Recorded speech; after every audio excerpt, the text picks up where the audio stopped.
It's rich history, mate, so the early settlers first came up the river here. They settled in about 1909 on Retaruki Station here, and then the government had the wise idea that the returned servicemen after World War I needed to be given some blocks of land out here so that they weren't disadvantaged coming back from the war, and so that's where the Bridge to Nowhere farms, which are in two valleys from here, back behind the station here.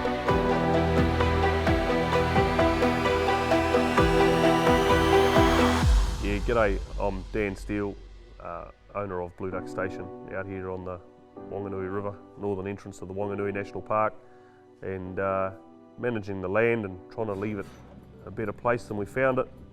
We're traditional sheep and beef farming and a few deer on the farm as well as tourism, guided hunting, horse trekking, jet boating, kayaking, all those sort of things, and harvesting honey. Yeah, we started to realise that it was a little bit more than the history, that in the rivers here, still there had a good population of blue ducks, and certainly in all the bush streams, right up in the bush, you'd go up pig hunting or looking around, exploring, and you'd see these whistling ducks up in the streams.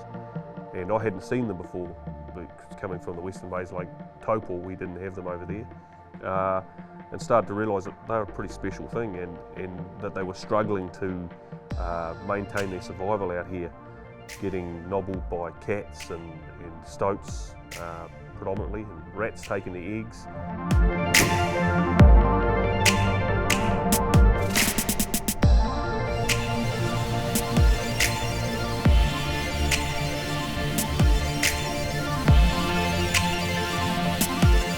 This is a kill trap for cats, and we build a ramp, put it up on a ramp.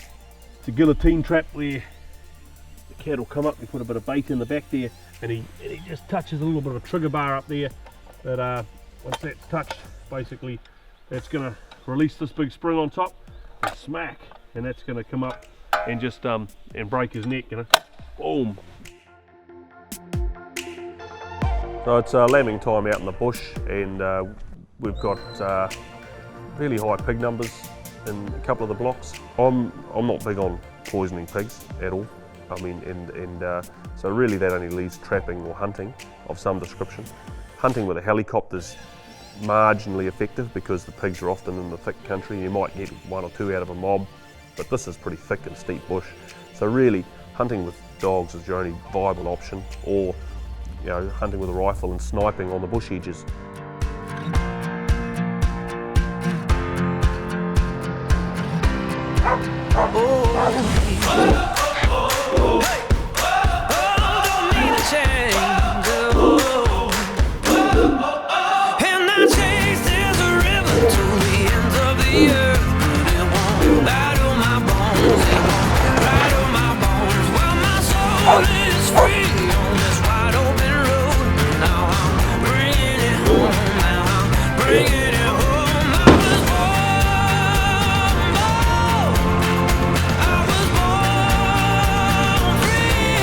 Good girl.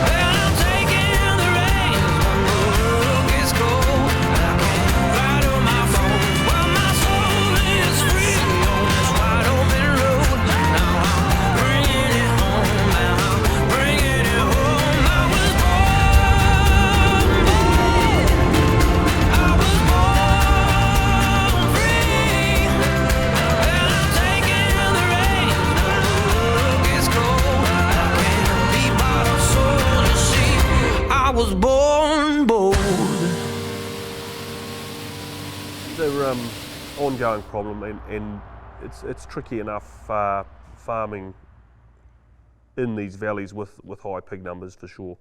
And pig numbers go up and down, as you well know, and some years you get through unscathed, but then other years pig numbers have built up a bit and you get a hard winter, and if they start getting hungry, and in this backcountry they sort of know that lambs are a good easy feed. A newborn lamb is just like a hot pie to a pig, and we can literally lose hundreds, and one boar, we reckon, can probably kill 10 lambs in one night when he's really hunting and going hard.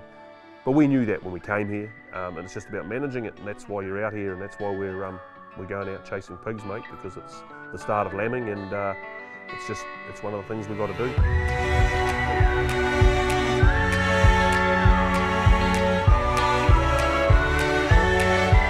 Nice country, mate. What are we looking forward to up here? Yeah, just got this big plateau country. We've got a good bush block out a kilometre on our right, but the pigs have been coming right out through these open valleys up here. So we're going to get up on top and walk around a bit of a plateau, and hopefully the dogs are going to pick up where the pigs have gone through, or they might pick up a good wind out of the valley. And you'll see there's quite a lot of pig sign over there, and they're making a bit of a mess, mate. So we're going to go and see if we can't thin them out for you. Sweet as, mate. Let's get into them.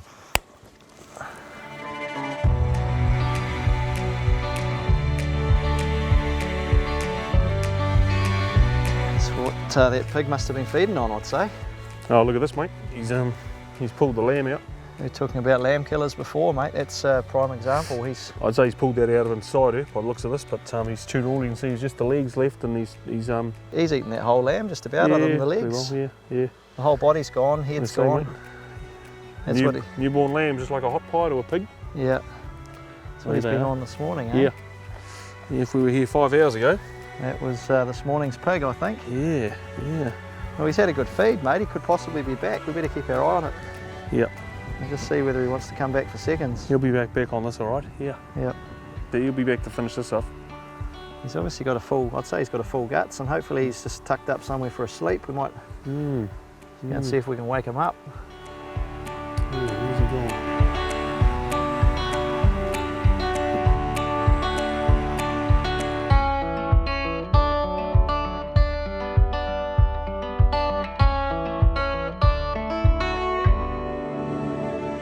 It's a big job for the whole of New Zealand, but we bought rats in, we bought mustelids, the stoat, weasel, ferret, and we've got a problem with wild cats. So those things, rats, mustelids and wild cats, are devastating on all our insect life, all our bird life, and all biodiversity really. So if we're going to have any hope of salvaging a lot of our endangered species, and we've got a lot of endangered species in New Zealand, probably the highest rate in the world, we've got to get on top of these problems right across New Zealand. We've got a trapping network on the place, and we've got about 50 kilometres of trap lines around the station. Trap lines just simply being a line of traps that might follow a creek or might follow a ridge. And we try to have a box trap with a couple of kill traps inside, and we use predominantly the Doc 200s as being the most effective and humane trap that proved to kill a mustelid instantly. And we can use bigger Doc 250s and much more horsepower trap to kill wild cats. It's quite a high labour input to go around and checking traps, but seeing I've got people from around the world who want to come in here and help, so they come and volunteer in the bush. Or guests will come and stay and pay, and what do you want to do today? Or we'd love to help you out with your conservation work. So they go out and do a trap line, And we've got to realise that it's up to us to manage it and to keep New Zealand as beautiful as it can be. And without hunting, that couldn't happen.